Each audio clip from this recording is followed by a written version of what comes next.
Friends, இன்னைக்கு நான் பிரியாணி செய்ய போகிறேன். நான் ஆல்ரெடி அம்மா கிட்ட கேட்டு வச்சுக்கிட்டேன். வாங்க ஃப்ரெண்ட்ஸ், இப்போ பிரியாணி எப்படி செய்யணும்னு பார்க்கலாம். ஃப்ரெண்ட்ஸ், நான் காளான், அதுக்கப்புறம் வெங்காயம் மிளகா எடுத்துக்கிட்டலாம். அதுக்கப்புறம் பிரியாணிக்கு தேவைப்பட்ட மசாலா, அப்புறம் தக்காளி, அதுக்கப்புறம் இதுக்குள்ளே சின்ன வெங்காயம், மிளகா, இஞ்சி, பூண்டு இருக்குது ஃப்ரெண்ட்ஸ். அதுக்கப்புறம் நெய் 2 ஸ்பூன், எண்ணெய் 2 ஸ்பூன் ஊற்றிக்கணும் ஃப்ரெண்ட்ஸ். சரி வாங்க ஃபஸ்ட்டு நெய் 2 ஸ்பூன் ஊற்றிக்கலாம்.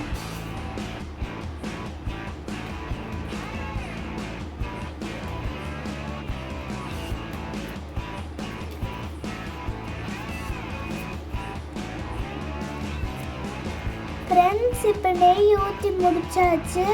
இப்போ எண்ணெய் 2 ஸ்பூன் ஊற்றிக்கலாம்.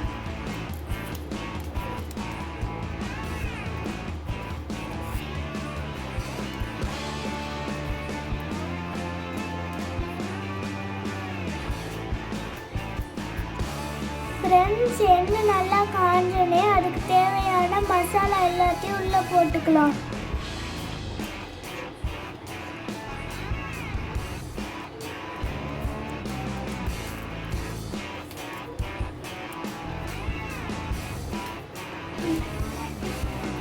இப்போ மசாலா எல்லாம் பொரிஞ்சு வருது.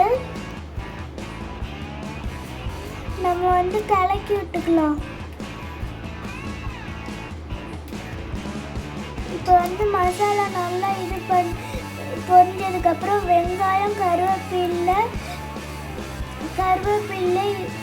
கருவேப்பிலையெல்லாம் போட்டுக்கலாம். அதை நம்ம நல்லா கலக்கி விட்டுக்கலாம். பச்சை மிளகாய் 3 போட்டுக்கோங்க. வெங்காயம் 2 மீடியம் சைஸ் போட்டுக்கோங்க. அதுக்கப்புறம் சின்ன வெங்காயம், பூண்டு, இஞ்சி, மிளகாய் இது எல்லாத்தையும் நம்ம அரைச்சி எடுத்துக்கலாம் ஃப்ரெண்ட்ஸ். இப்போ மிளகா நல்லா காஞ்சிருச்சு. இப்போ நம்ம அரைச்சி வச்சுருக்கிறது எல்லாத்தையும் உள்ளே போட்டுக்கலாம். ஃப்ரெண்ட்ஸ், நல்லா கிளறி வச்சுக்கோங்க.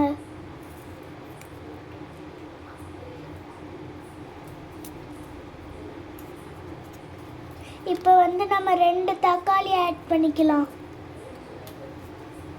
அதையும் நல்லா மிக்ஸ் பண்ணிக்கோங்க.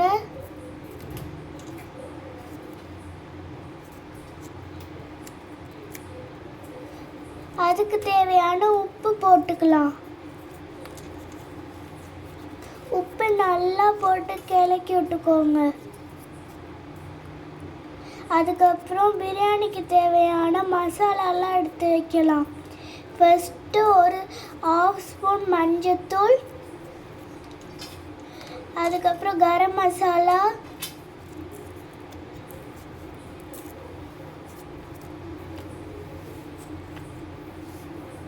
அதுக்கப்புறம் மிளகாத்தூள்,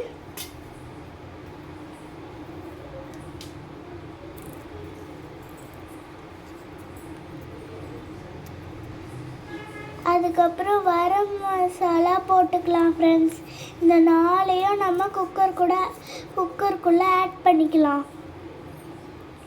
அப்புறம் 2 ஸ்பூன் தயிர் ஆட் பண்ணிக்கலாம் ஃப்ரெண்ட்ஸ். தயிர் புளிக்காத தயிராக போட்டுக்கோங்க, அப்போ தான் டேஸ்ட்டாக இருக்கும் ஃப்ரெண்ட்ஸ். இப்போ கழுவி வச்சுருந்த மஷ்ரூம் உள்ளே ஆட் பண்ணிக்கலாம். நல்லா கிளறிக்கோங்க.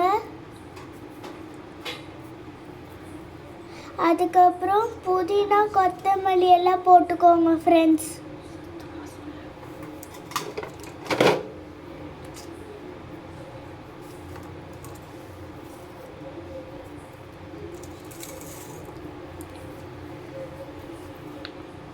அதுக்கப்புறம்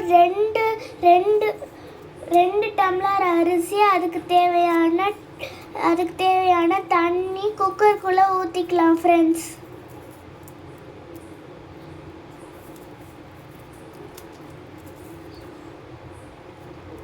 இப்போ நல்லா கிளக்கி விட்டுக்கலாம். இப்போ வந்து நம்ம என்னென்ன பண்ணோன்னு ப்ரீஃபாக சொல்கிறேன். ஃபஸ்ட்டு 2 ஸ்பூன் நெய், 2 ஸ்பூன் எண்ணெய் ஊற்றிக்கிட்டோம். அதுக்கப்புறம் வெங்காயம் கருவேப்பிலை பச்சை மிளகா போட்டுக்கிட்டோம். அது நல்லா இதானே நம்ம வந்து அரைச்சி வச்சுக்கிட்ட சின்ன வெங்காயம், இஞ்சி, பூண்டு, சின்ன மிளகா போட்டுக்கிட்டோம். ஃப்ரெண்ட்ஸ், அரைக்கிறதுக்கு இப்போ வந்து நல்லா இதாகிடுச்சு. நம்ம வந்து அரிசி ஆட் பண்ணிக்கலாம் ஃப்ரெண்ட்ஸ்.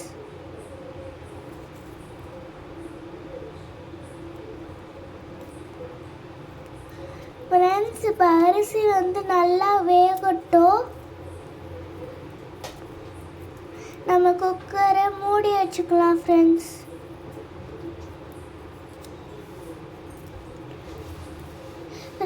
இப்போ வந்து முட்டையை ஃப்ரை பண்ணி எடுத்துக்கலாம் ஃப்ரெண்ட்ஸ். தோசை கடாயில் 2 ஸ்பூன் எண்ணெய், அதுக்கப்புறம் கரம் மசாலா, மஞ்சத்தூள், மிளகாத்தூள் போட்டுக்கலாம் ஃப்ரெண்ட்ஸ்.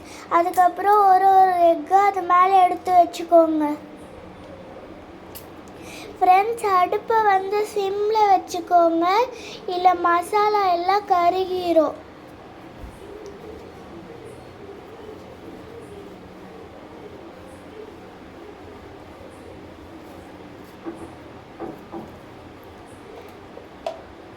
ஃப்ரெண்ட்ஸ், இப்போ வந்து நம்ம எக்கு வந்து திருப்பி போட்டுக்கலாம்.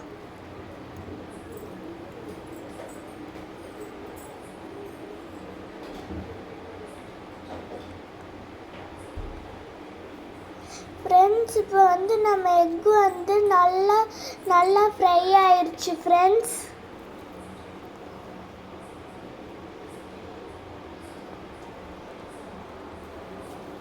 அதை திருப்பி போட்டுக்கோங்க.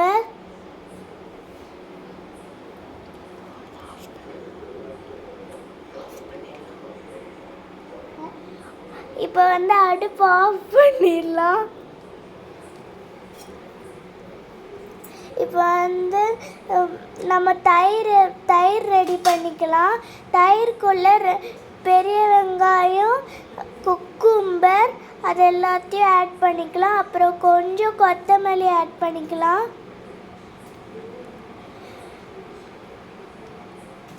ஃப்ரெண்ட்ஸ், இப்போ எக்கு வந்து நல்லா ஃப்ரை ஆயிடுச்சு. அதுக்காக நம்ம வந்து ஒரு கப்பில் எடுத்து வச்சுக்கலாம் ஃப்ரெண்ட்ஸ்.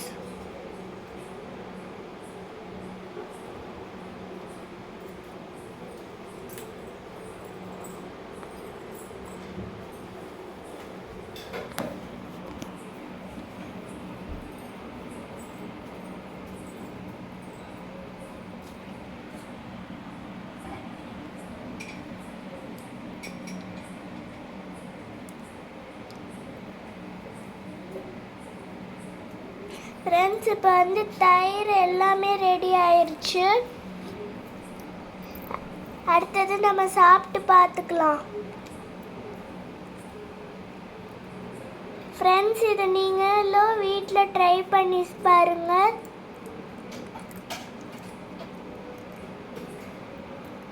ஃப்ரெண்ட்ஸ், சூப்பராக இருக்குது.